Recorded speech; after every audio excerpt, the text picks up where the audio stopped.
This episode is brought to you by Summer School Electronics. With pedals like the Snow Day Delay, the Pep Rally Fuzz, the Trash Panda, and my personal favorite, the Science Fair, which is two classic dirt pedals in one, with a mid-boosted overdrive on one side, a black lab rat circuit on the other, and a blend knob to blend between them to find the perfect classic stacked dirt sound you're looking for, it's hard not to find something you'll love.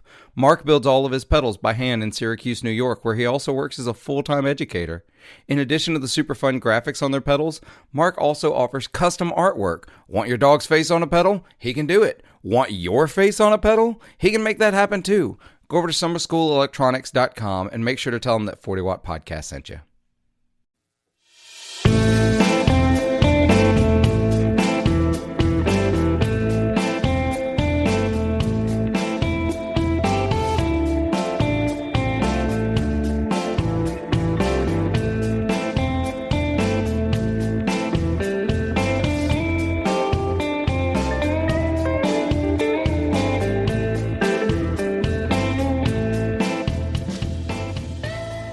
Hey y'all, how you doing? This is Philip, 40 Watt Podcast, coming back to you.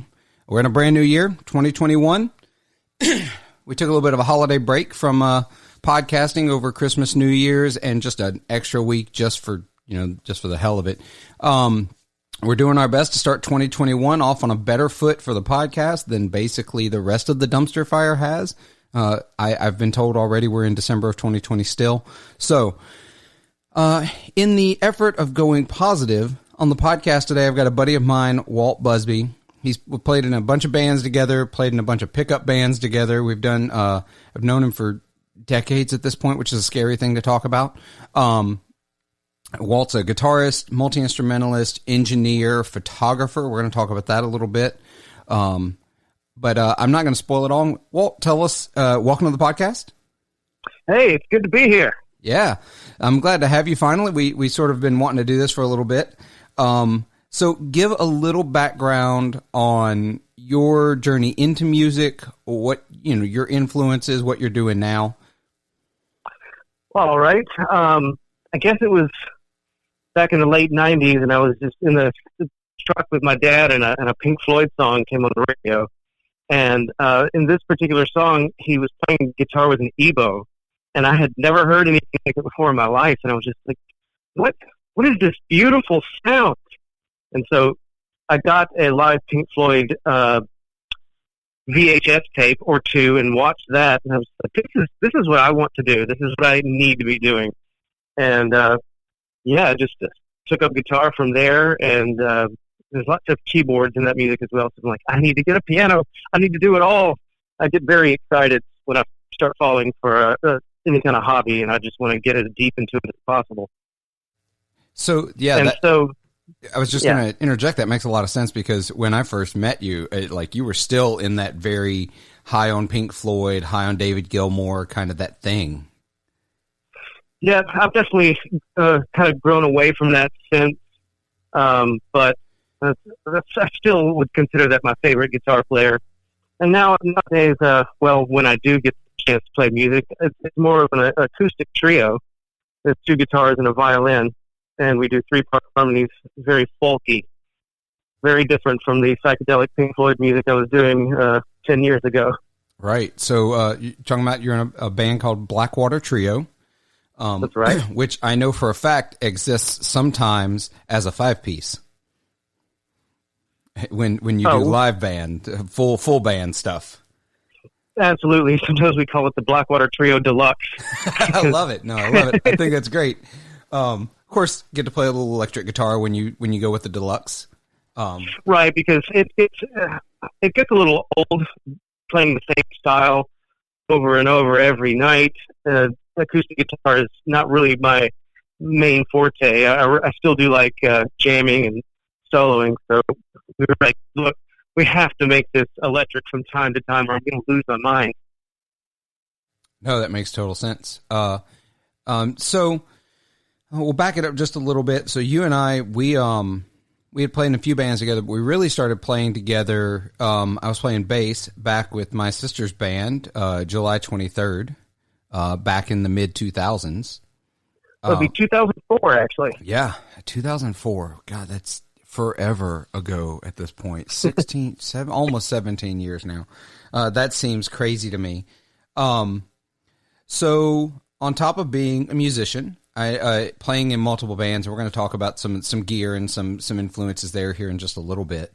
But let's talk about the other thing you do. I know you're involved in music education. That's right. I was an instructor at the Delta Blues Museum. We kind of had an after-school program that taught not only children, but people of all ages how to play blues. And we taught every instrument from drums, bass, guitar, keyboards. And we even got to take the students to the White House to perform for the First Lady back in 2000, I'm guessing somewhere between 14 and 16. It's been a while. I don't remember. Yeah, I remember reading about that, seeing the pictures. Of course, part of that crew, some people that listen to this podcast may know Christone Kingfish Ingram was part of that crew, I think, with the Blues Museum that went to the White House and played for Michelle Obama. Absolutely. He was a student there when I first started teaching, but he could already teach me things at that point. Yeah. He's a whole other ball game. That's going to be a fun conversation another time. I'm trying to get him on the podcast. Hopefully that's going to happen soon. Real excited to talk to Kingfish, but, so, and you mentioned all ages. That's really cool because, so I tell people all the time when I talk about learning the blues and playing the blues and being from Clarksdale, I grew up in Clarksdale. I didn't pick up guitar till I was 18. And I moved to Murfreesboro, Tennessee in 2002. When I moved, nobody was talking about the blues in Clarksdale, Mississippi like they do now. I mean, other people would come here and talk about it, but people in Clarksdale weren't talking about it. And so when I came back from Murfreesboro in 2004, suddenly everybody was talking about it. There was stuff going on. Things were happening. And Jacqueline had started taking lessons at the Blues Museum. By that time, 2004, she would have been, she's not going to like me saying this, she would have been 12? Yeah, somewhere around there. And so I wanted to go see what all that was about because she was learning so fast. So I actually went and played at the Blues Museum for a while with the guys. I was the oldest person in the room besides the instructors by a long shot. It was a great time, though. I learned a ton just sitting in there listening to them play. Yeah, and I've actually had students that were in their 60s, 70s, and even 80s that just wanted something to do with their free time. Oh, see, that's awesome. That is so fantastic. And I love that the Blues Museum exists for that purpose, to teach. And it not just the history. Yes, it's a functioning museum. Obviously, it's very cool. But I love that the education aspect there exists. And recently, Joe Branton and the Guitar Nerds, I convinced them to take up the Blues Museum as a charity of theirs for one of their months of giving last year. And so they made a donation to the Blues Museum. I think it's a great place if people were looking to donate some money to a great music cause. I think that's a great way to do it because it really gives an outlet after school for a lot of underprivileged kids, a lot of those that don't have means. And if anybody's ever in Clarksdale, they should just go check out the museum in general. It's a wonderful museum, and everybody's very careful during this pandemic right now. So it is there's hand sanitizer everywhere, face masks required. Yeah, and I think you said right now y'all aren't doing any music instruction until it's safer again, correct? No, the way schools are working right now, we can't really get our heads around what's going on. You know, some students are doing remote, some are in school, and we can't get the schedules from everybody. So until this all gets back to somewhat normal, we're just not going to have classes for a little while. Yeah, no, it makes total sense. Be safe. Be as absolutely safe and protective of everyone as we possibly can. It's been a difficult time. And then on top of that, right now there are no classes, so you're not teaching, but you're still at the museum in some capacity? Yes, they let me come back to work just doing cleaning and maintenance. A job is a job, and I'm glad to have it. Oh, absolutely. Especially when I know for a long time playing music live has been your main mode of income. You've been essentially a pro guitarist since I've known you. Yes, I was definitely been a full-time musician for the past 9 years, and before that it was sound engineer at Ground Zero, and before that it was full-time music, you know. So yeah, I've definitely been at it for a long time. Yeah. In fact, I believe you were the audio engineer after I left Ground Zero. Exactly. Yeah. You took me the ropes. Yeah. So it's a difficult world right now where none of us are playing live, and I have a full-time job. I had stopped playing music full-time a while back just because I don't know, it's a hard life. That's a rough road. Even those who are making it are barely making it. Like there's not a people think there's a lot of money in this. There's not. It's just No, it was definitely a struggle before the pandemic. I remember, for example, back in January, band was having a talk. My bandmate Seth got married and had his first child, and that would slow down the out-of-town gigs and the touring for a while. And I know we had also talked about how we were getting a little burnt out on playing just bar gigs and wanted to maybe take a break from that and try, more festivals. But I was like, well, this is really going to hurt my income, though. I don't know how I'm going to survive. And then March 13th rolls around, and they're all gone, all gigs. And I was like, oh, I should have been complaining. Right. No, it totally changes. Like, you thought you were just going to have less money, not no money. Because, exactly. Yeah, things go crazy. Everything shuts down. Bars still pretty much aren't open for gigging. There's a rare one here and there. It's real tough to schedule anything. And national touring bands, they're even in worse places because putting together a major, like even like a 10-stop tour is almost impossible. You can't do it.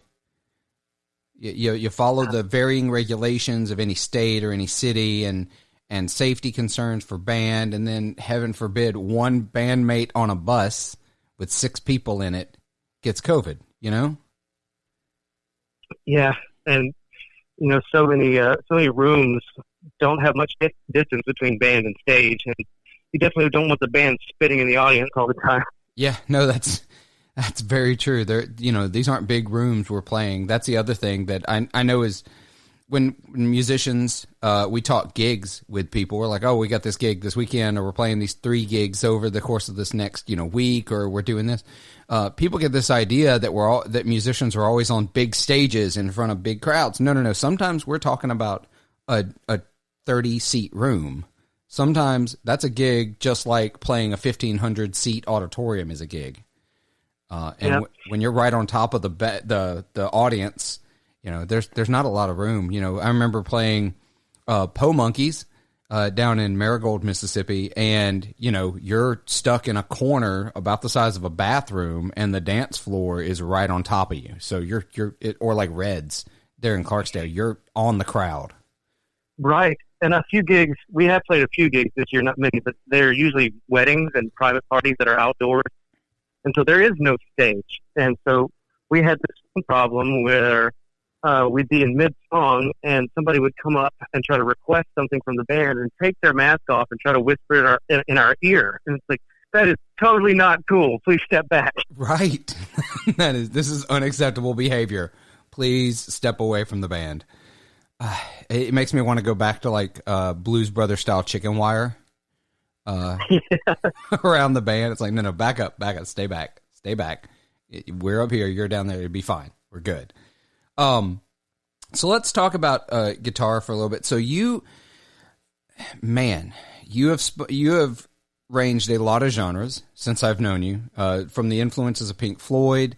I'm going to throw back to the first band I ever saw you in, Royal Blue, you and Marshall, and I think it was Chris and Brad. Yeah. So y'all were doing the classic rock thing. Believe it or not, this is crazy. Royal Blue was the first time I ever heard a song from the band that became my favorite band. My favorite band's the Black Crowes. Y'all covering Black Crowes was the first time I'd ever heard them. Right on. Yeah, honestly, that might have been the first time I ever heard the song as well. Yeah, I mean, it's one of those things. And then, of course, me and Marshall became friends, and you can't be friends with Marshall if you're not going to listen to Black Crowes, I learned. So yes, exactly. So Royal Blue, so you did the classic rock cover thing. Yeah, lots of Pink Floyd, y'all did, I specifically remember the Black Crowes stuff, Tom Petty stuff like that. Moving forward, you really got into writing and recording your own music. Absolutely. I don't know how much of that stuff is still out there. I don't know if you want to plug it or not, but I really enjoyed a lot of that stuff that you recorded back then. Well, I'm not necessarily proud anymore of any of that old stuff, so I'm not going to plug that. I started writing again this year with free time and kind of got distracted with when I fell into astrophotography, but we'll talk about that later. But I am working on a new, at least EP, maybe an album that I'm going to put up on Spotify. So maybe if people can want to follow me on social media, they can keep up with that. Oh, yeah, and definitely. Well, I'll try to. I'm really bad at this. I'm going to try to remember to put in the notes your social media info where people can find you at the end of this, but we'll mention it again at the end so folks can hold on for that. It's a reason to keep listening and not listen, because I'm boring as hell. I don't know why anyone listens to this podcast. Apparently people do. I've been getting some really good feedback, so I don't know why. I don't know what's wrong with you people that are listening, but thank you for coming and riding with us on this crazy ride. So move forward from that recording time, which I really enjoyed that music, but I understand it's dated at this point. Like it's something you grew through. There's still a few gems out there, like my science fiction theme stuff. The Tragedy of Dr. Genko and The Day Steve Became a Cyborg. I'll always have a special place in the heart for those. Very specifically, the Dr. Genko stuff is the stuff I remember the most, and I love that stuff. So, move forward through that. You started sort of the hired gun musician thing, playing in blues bands. Played a lot of bass, played a lot of guitar. And then moved, I'm gonna move a little quickly, then moved into Blackwater Trio, where you're playing mostly acoustic, but occasionally electric.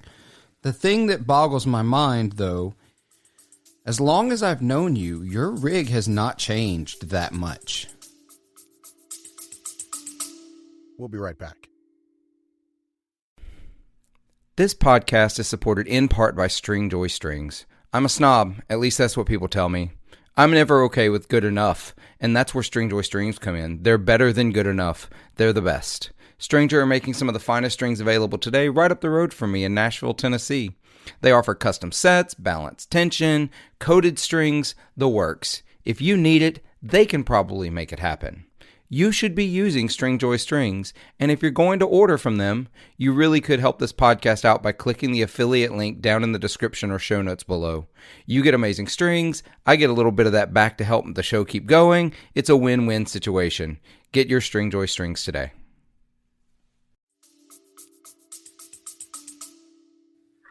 Yeah, I've never been much of a tone guy. There definitely were periods in my life where I wanted my guitar to sound like something other than a guitar. So the pedals were less about tone and more about sound effects. But other than that, I'm pretty comfortable with the setup I have. I got a Eddie Van Halen Wolfgang guitar back in probably the year 2000, and I've never really wanted anything other than that ever since. Occasionally I'll go into Strat mode because I do like the sound of a Strat. But yeah, I'm very easy to please when it comes to tone.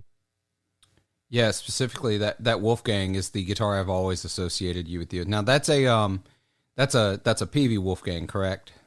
It is the PV, yeah. Okay, yeah. Because I think later on he left PV and started Eddie Van Halen guitars, which I think is still around, and they make that model. I think he actually did a weird thing with Fender at one point. I don't know. I didn't keep up very well.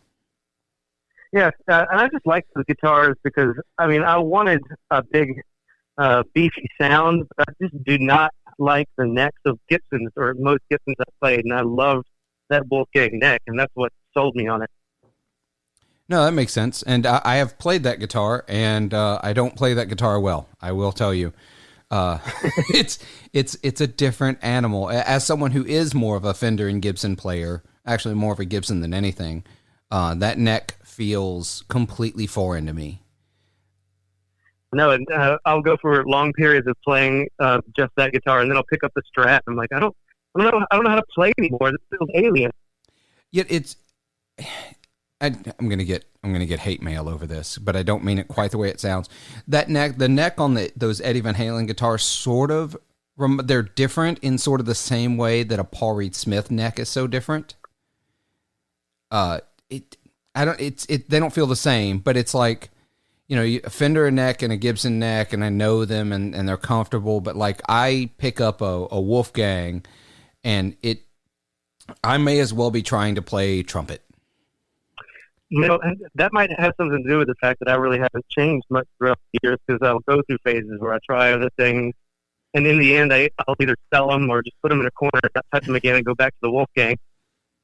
Yeah, that's wild. And so you talked about sound effects. I actually have told other people of your guitar playing before that you play guitar like a keyboard player. Very texture-based. Absolutely, and even when I'm not using the effects, it's more like decoration over the top of what everybody else is doing. It doesn't need to be strumming or noodly lead notes. Just trying to find something else, something to just add on little sprinkles on the top, I guess you would say. Yeah, I think back. So there's a tune we did back with July 23rd. We would do Eternity. It was a song my sister wrote. And I always think back to that one, and I always feel like it feels like there's a keyboard on that song, and there's not. Yeah, a lot of volume pedal and delay swells and things like that. That was definitely my bag. Yeah, no, it's awesome. And so your pedal board is pretty sizable. So what have you got on it currently? Well, let me take a look at it right now. I've got the volume pedal, and I've got a booster pedal. So when I change back and forth between the Wolfgang and the Strat, there won't be a huge volume difference, and I don't have to readjust the gains on my overdrive pedals. Okay. Just a standard MXR for overdrive, and I'm not doing these in order of my chain, by the way. Sure, that's fine.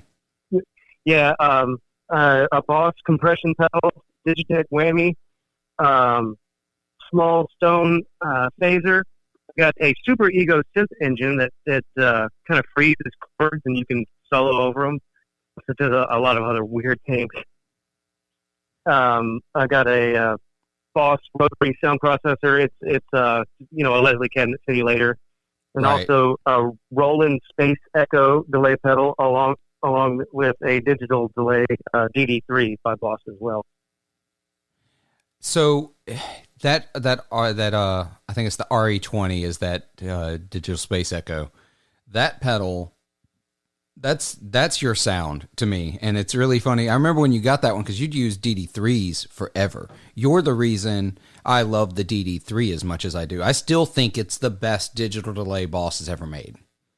Yeah, absolutely love it. And this one's kind of worn out. You know, it's been with me for probably 15 years. And I think it's time to get a new one, but I'm not really going to try for anything fancy. I just want another one of these. Well, I tell you what, Boss has actually put out a DD3T. It's a DD3 that added tap tempo. Oh, never mind. That's what I want. Yeah, I figured that would be up your alley once you knew that existed. Yeah, even they saw, oh, wait, everybody still just wants the DD3. They don't want all the million options like are on the 5, 6, 7. I think they're up to a DD8 now. I don't know. I don't know where it stops. I had the DD500, the big delay processor that they do. And it was great. I used 2 sounds on it. The whole, it's just, I don't need that much delay. I need a short delay and I need a long delay. And yeah. That's about it. I always have to have 2 delays side by side because there'll be songs where I'm using an extremely long delay for my volume swell. And then when it's time to suddenly take the solo, I need a much shorter delay, and I need to jump to that without having to bend down and turn knobs in mid-solo. Yeah, no, that makes total sense. So they're right next to each other. It's real quick. It's almost one foot press. You can almost do it with one. Yeah, exactly. So when I first started seeing you play, and when I started playing guitar with you played through a PV Classic 5410. Yeah, I'm glad that beast has finally been retired. They are heavy as hell. They're not fun. And having to carry that thing up the stairs at Roosters in Oxford. Oh my gosh, gosh, just a nightmare. Yeah. I still that bar is my least favorite to play.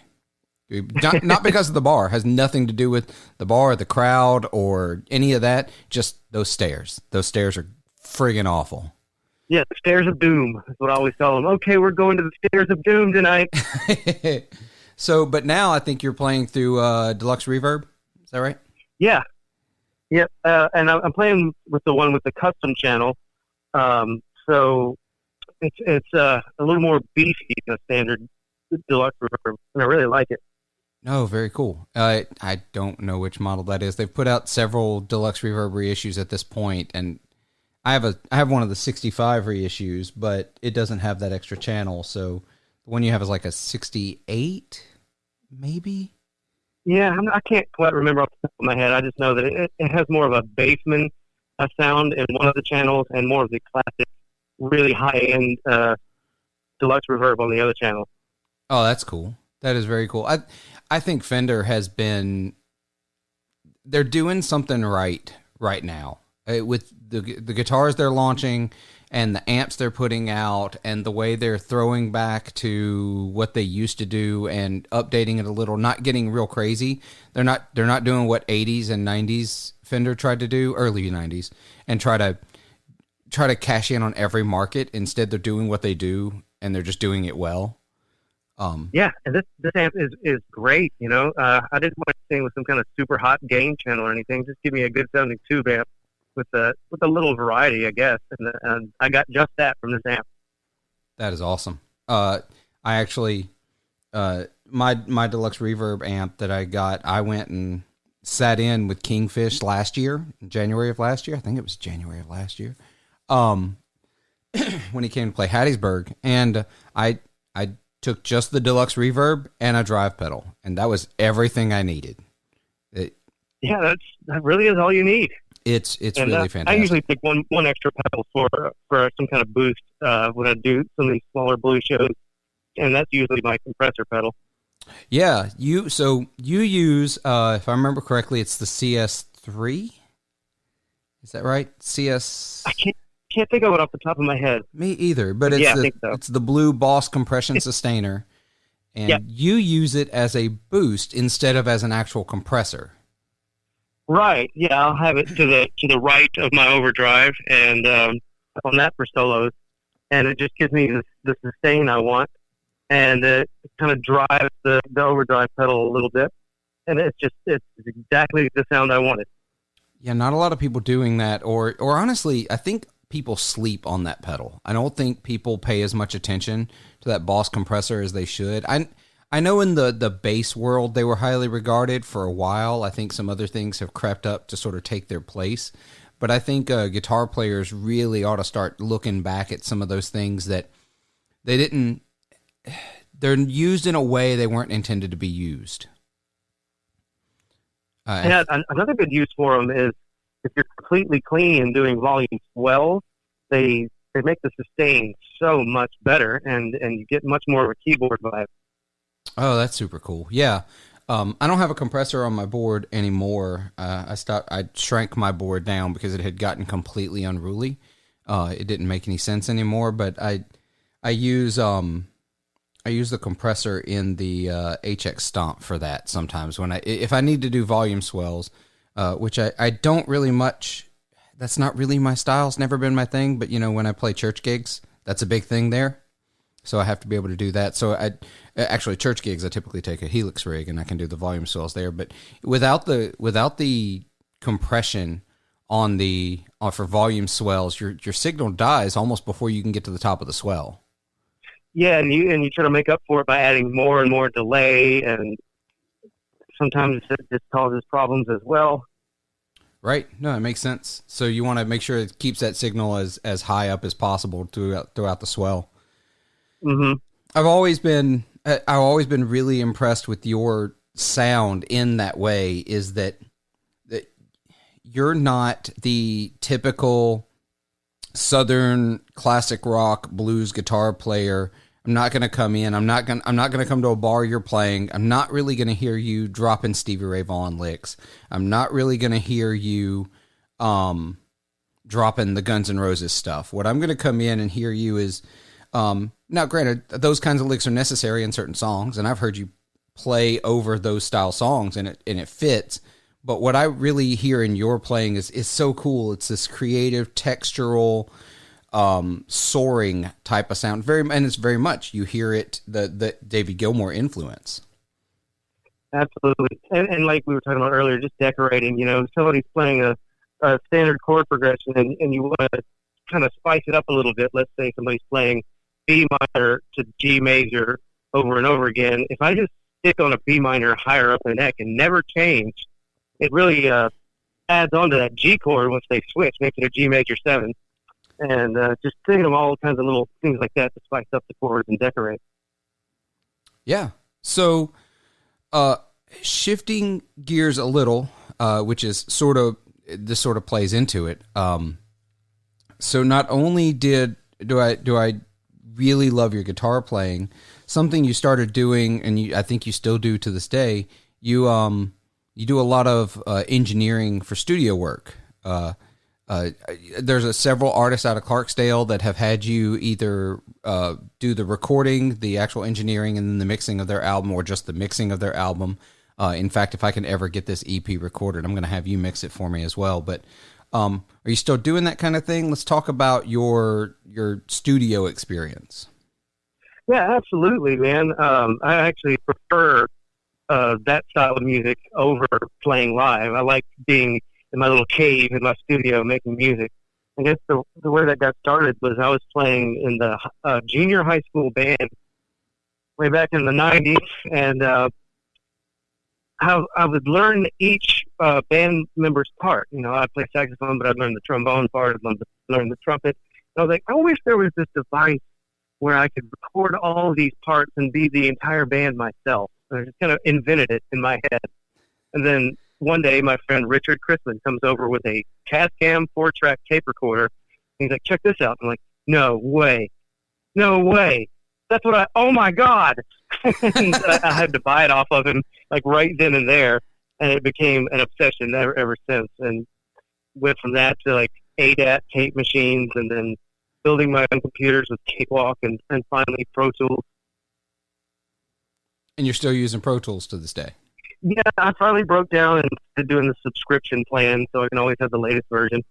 Oh yeah, I'm recording on Logic right now. I did a little tinkering with not Cakewalk. You just said Cakewalk. Sorry, Ableton. I did some tinkering with Ableton because they offered it free during some of the pandemic time, so that people could make some music. And I started tinkering with. I love lo-fi hip-hop beats. I absolutely love them. And so I started tinkering with creating some of those and doing some textural stuff. I was like, man, this is fucking awesome. I want to do this. Of course, now that trial's over, and now I'm staring at the cost for Ableton, and I'm like, do I love it enough? And I really wish Ableton did a subscription plan like Pro Tools does. I think that's a really cool model. I know that Studio One, Presonus's DAW, is doing the same thing. They have a subscription model where you can get access to everything they do, and you never have to worry about updating. Yeah, I might want to try that out someday, because I was looking at some of their bigger digital consoles right now, the Studio Live series. Oh, yeah. And I was thinking about getting one of those for my studio, actually.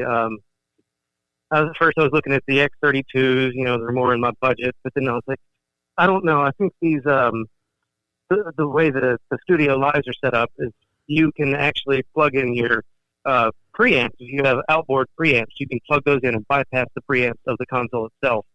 And so that was a selling point for me. So that's why I think I'm going to go with that. I think so Joe Bratton, again, of the Guitar Nerds podcast, talks incessantly about Studio One. He is absolutely in love with Studio One. I think they have a free version that you can try out for a little while. So you might want to give that a shot. I've heard great things about it. I hear it's really, really good. I'm knee deep in the Logic world right now, so that's where I'm going to stick. I finally broke down and bought a Universal Audio interface, one of their smaller duos. I can't afford like a big 8-channel monster that they do, but I love that thing. And I haven't bought any of their what do they call them? They're unison pre's. So the way Universal Audio works is inside the control for the Universal Audio, they have a thing called console, and it's essentially a digital version of a mixer. And they have their preamps, which are called unison pre's, and you can stick it in before anything else in the chain, so it's like you're plugging in an outboard preamp. And they have they have so many versions you can buy. Like, it comes with a tube. Actually, I've got it pulled up here. I guess I could actually tell you exactly what it comes with.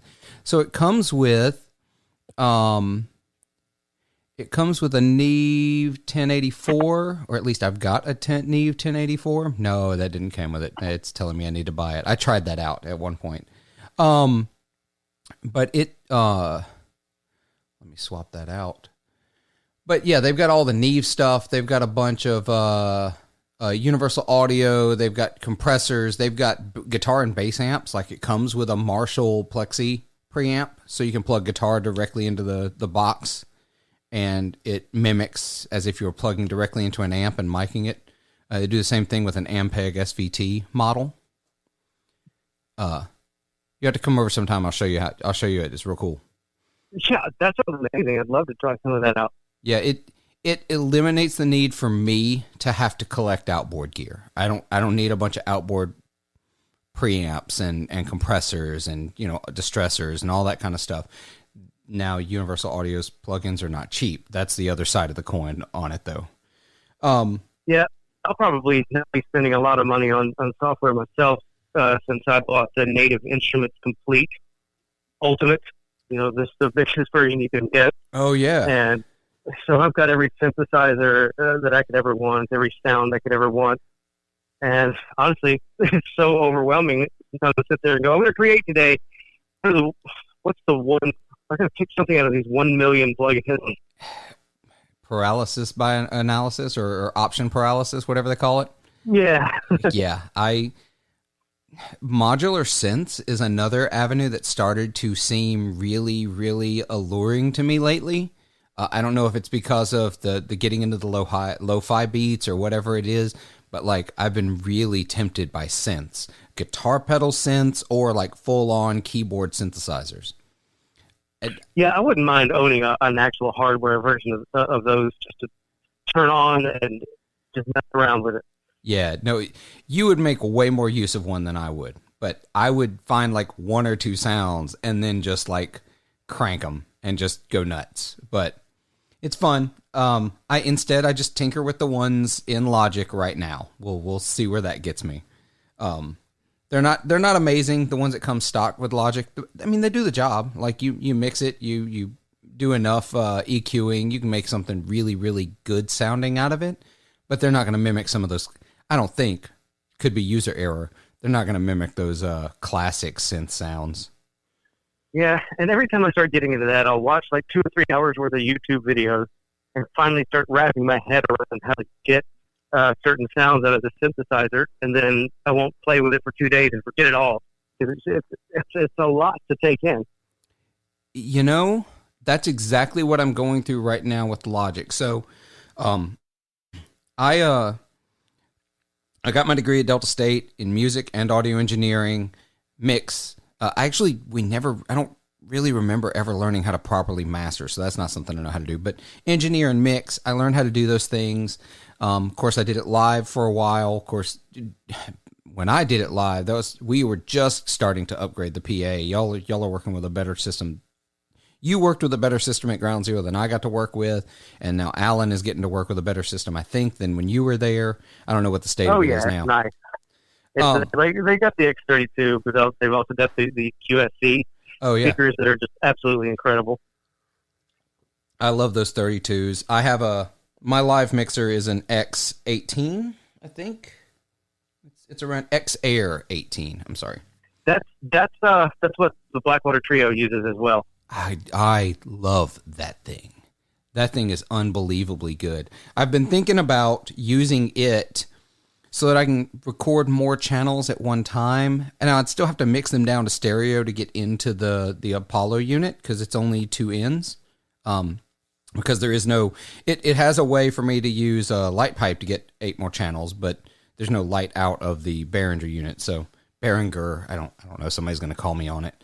But I can't justify getting better. But that 32, the X32 and this series of mixers, I think completely rewrote everyone's perception of Behringer. I believe so too, because everybody would talk so much trash about Behringer until these came out, and then it seems like every sound company at least has one for their monitor mixer. They're everywhere. Yeah, they're absolutely everywhere. They're affordable.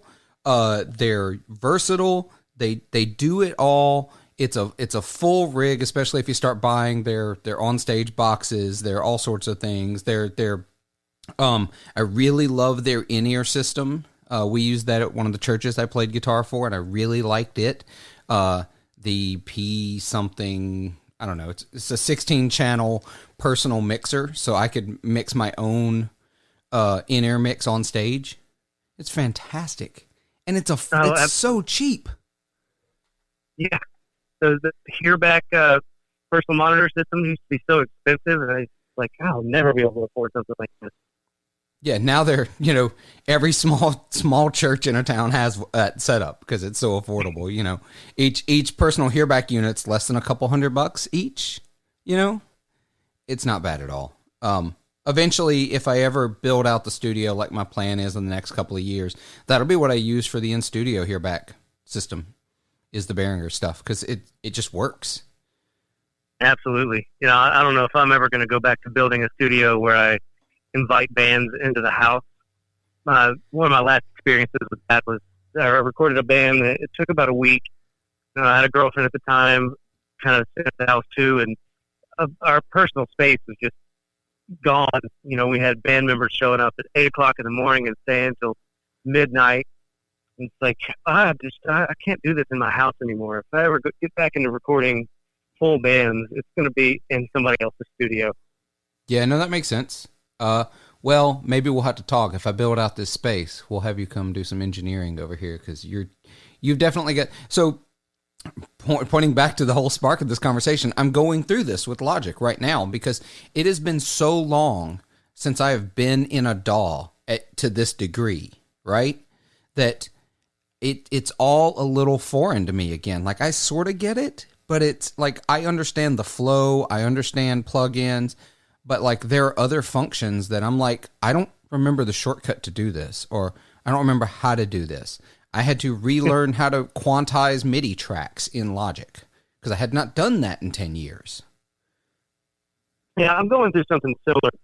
It's not really recording software. I had to start learning Photoshop recently, and I opened it up for the first time, and I was like, what the hell is this?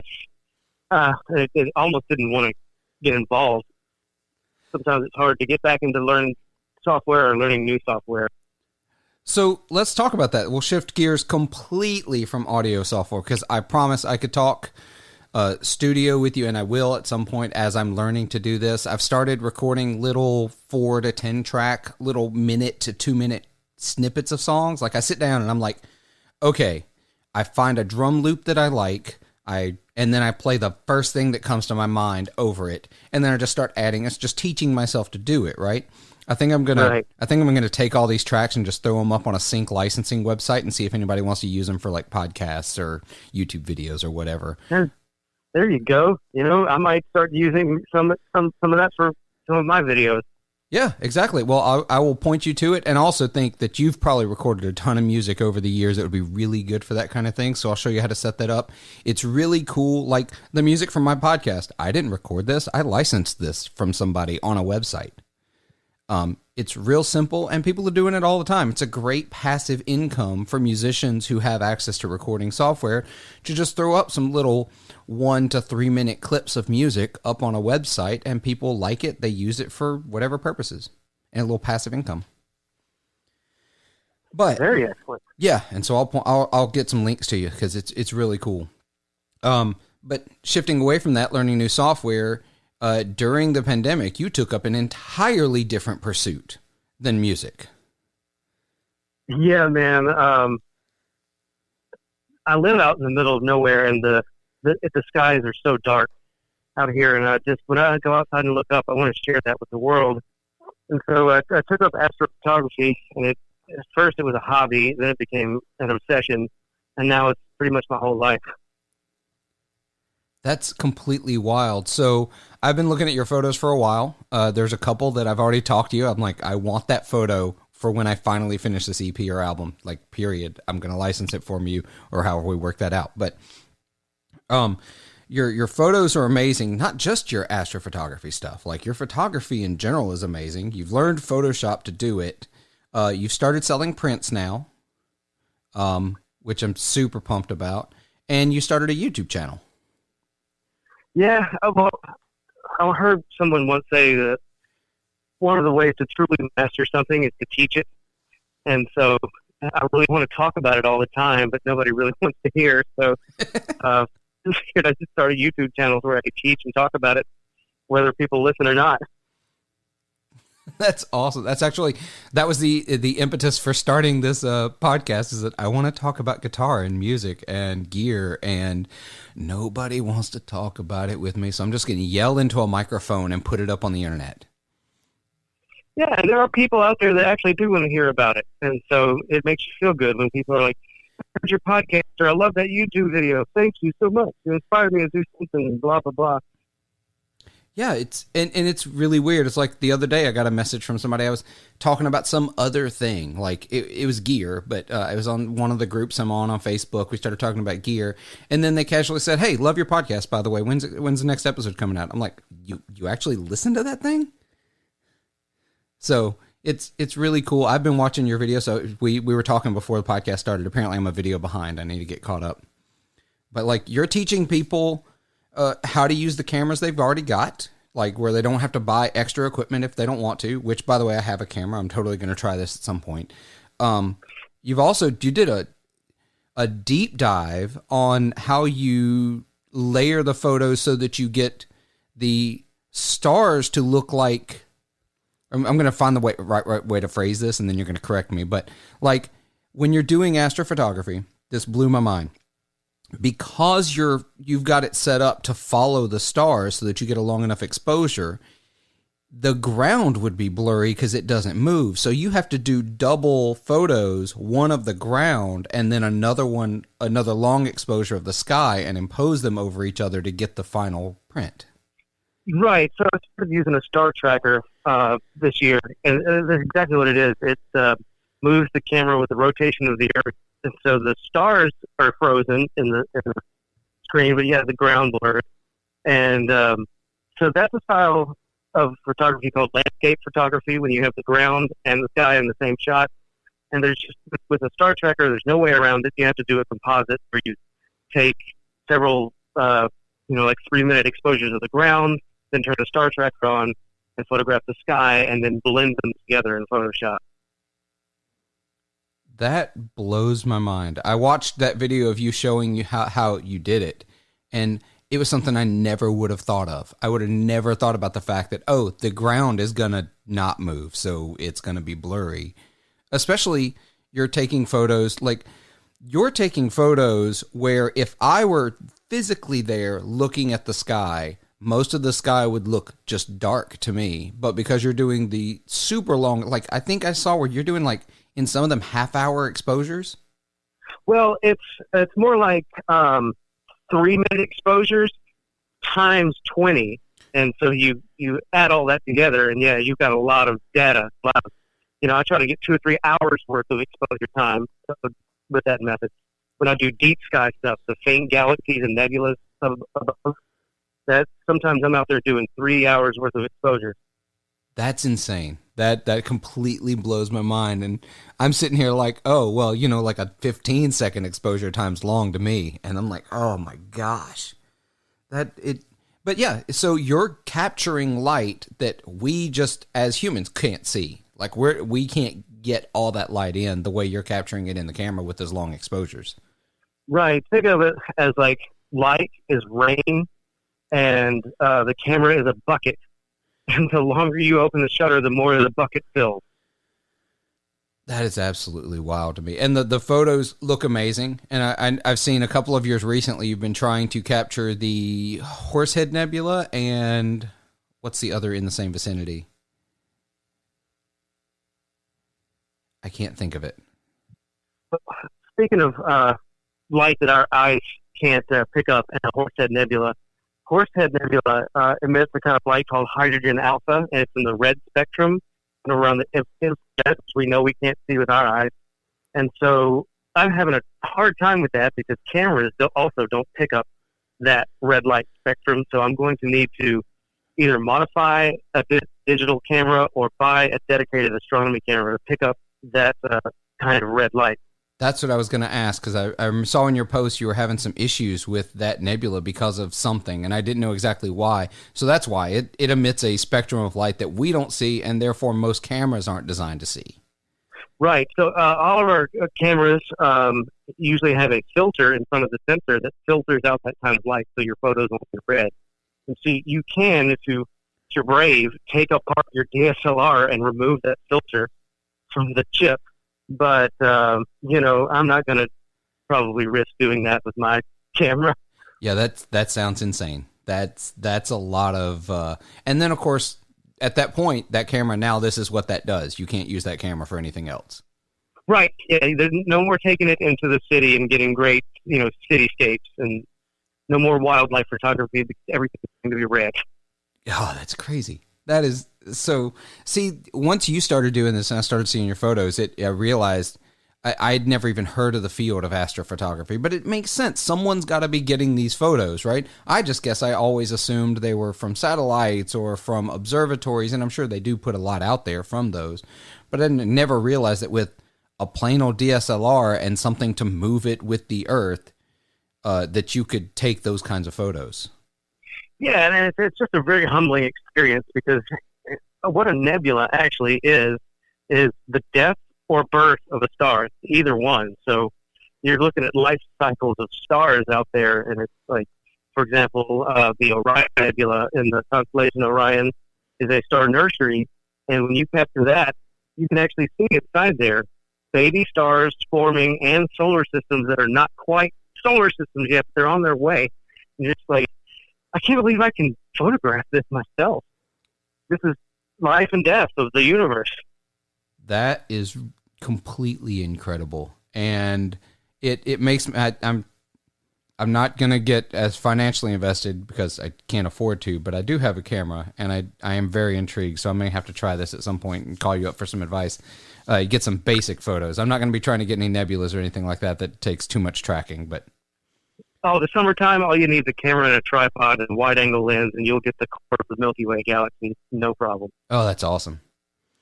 Well, we're coming up on a little over 50 minutes we've been talking, so I want to give you a chance to tell our listeners where they can find you, any social media you want to give, where can they see your work, your photos and prints and stuff like that, and yeah. All right. Well, you can definitely find me on Facebook just by typing in Walt Busby. There's not a whole lot of Walt Busbys out there.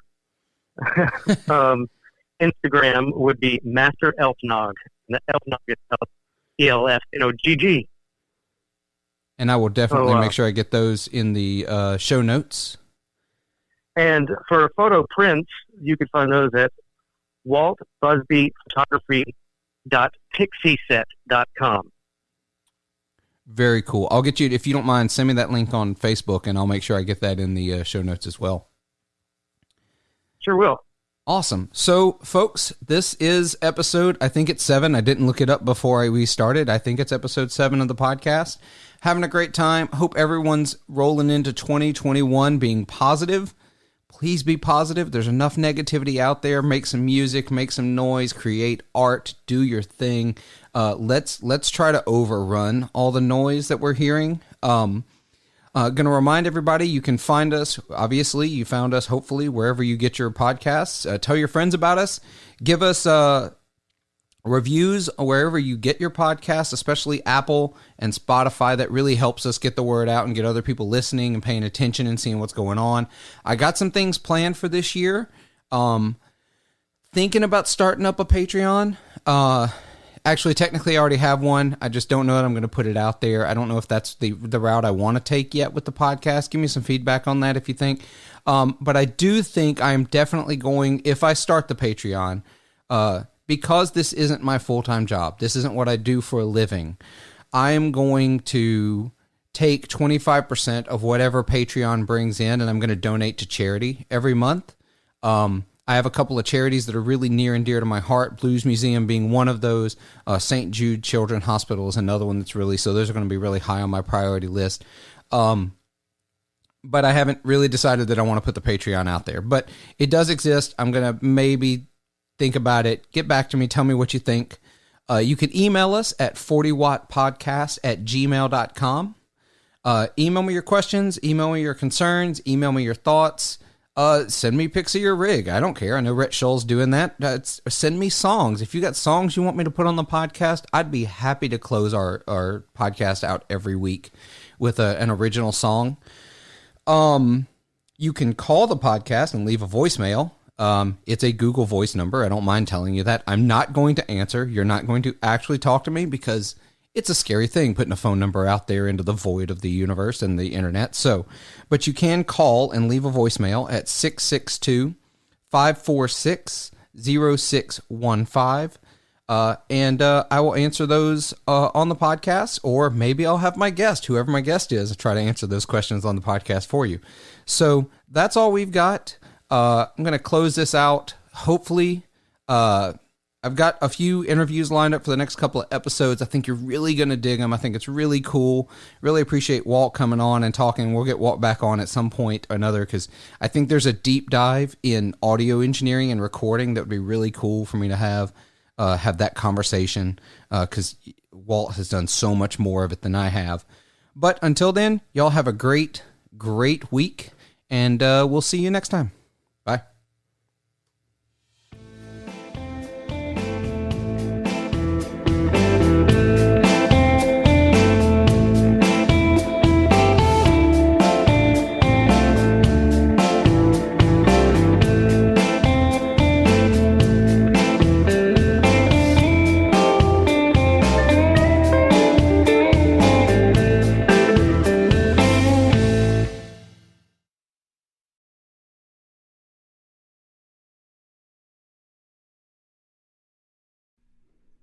This episode is brought to you by the supporters of 40 Watt Podcast over on Patreon.